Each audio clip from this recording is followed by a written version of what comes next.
saya hamba Allah dari Kalimantan, mohon izin bertanya. Dulu pernah ikut tes dan di dalam tesnya ada pilihan ganda. Di sana ada dari salah satu kunci jawabannya berisi tentang Nabi Muhammad yang memiliki istri dari kaum Nasrani dan Yahudi. Apakah itu benar, Buya? Mohon penjelasannya, Buya. Syukran. Waalaikumsalam warahmatullahi wabarakatuh. Nabi tidak memiliki istri dari kaum Nasrani dan Yahudi. Tidak ada. Dan memang dalam syariat Islam Nabi memperkenankan seorang muslim menikah dengan ahli kitab Yahudi dan Nasrani, tentunya itu dengan catatan Nasrani Yahudiyah yang afifah, yang memang dia menjaga diri kehormatannya. Yang kedua, wilayahnya daulah negara adalah negaranya adalah dikuasai oleh aturan Islam. Kalau seandainya sang ayah yang muslim itu meninggal, anak langsung jadi tanggungannya negara agar tidak berpindah agama. Tapi dalam negara yang rancung nggak ada lagi itu. Jangan asal saja mentang nikah silang lalu boleh. Seorang muslim sombong memahami fikih setengah-setengah. Wah, menikah dengan ahli kitab boleh, akhirnya menikah dengan Nasraniyah. Anaknya 5, meninggal dunia. Coba anaknya kemana? Ayo. Hati-hati. Maka kami himbau orang Nasrani hendaknya menikahlah dengan orang Nasrani biar ibadahnya bareng, nggak usah merebut kaum muslimah. Kaum muslim, banyak wanita muslim yang harus Anda hormati. Kenapa harus memaksakan diri menikah dengan non muslim? Anda cari masalah saja. Berkenan itu bukan harus Anda ambil. Islam membolehkan, bukan itu sebuah pilihan. Akan tapi itu hanya pembolehan saja, mungkin dalam keadaan tertentu. Adapun baginda Nabi tidak menikah dengan Yahudiyah, orang Yahudi dan Nasraniyah.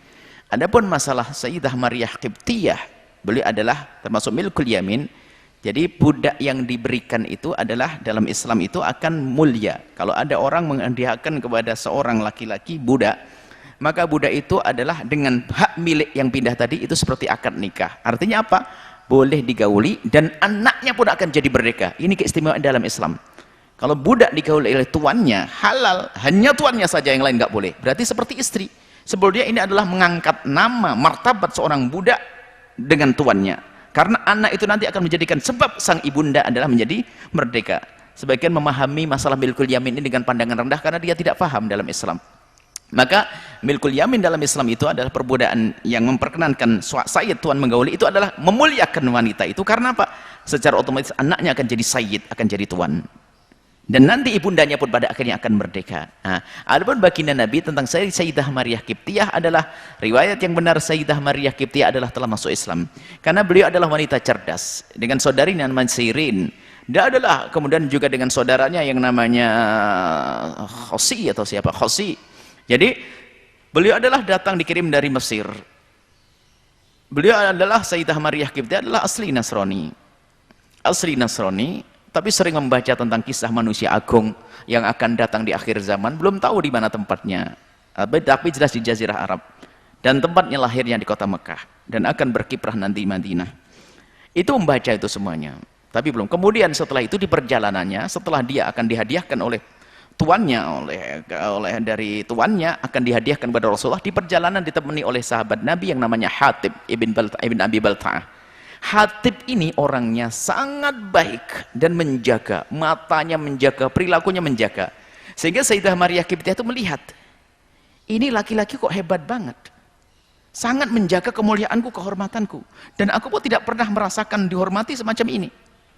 Ini yang mendidik, ini tuannya pasti orang hebat ini tuannya. Lalu bertanya tentang perjalanannya, siapa sih yang didik kamu kok kamu seperti itu? Lihat saya aja tidak, menjaga, sangat menghormati. Siapa yang mengajarimu itu? Yang ngajari itu adalah Muhammad bin Abdullah. Siapa dia? Nabi ini. Kebayang Sayyidah Maryah Qibtiyah tentang apa yang dibaca. Lalu bersahadat di tengah jalan. Jadi Sayyidah Maryah Qibtiyah sudah masuk Islam sebelum bertemu dengan baginda Nabi Sallallahu Alaihi Wasallam. Seperti itu. Ini adalah tentang Sayyidah Maryah Qibtiyah yang mulia beliau karena bersama Nabi Muhammad Sallallahu Alaihi Wasallam dan mendapatkan keberuntungan luar biasa bersyahadat menjadi ahli la ilaha illallah. Dan juga saudarinya Sirin juga masuk Islam, dan juga kemudian setelah itu saudaranya yang bernama Khosi tadi juga masuk Islam pada akhirnya. Cuman agak lambat. Wallahu a'lam bishawab.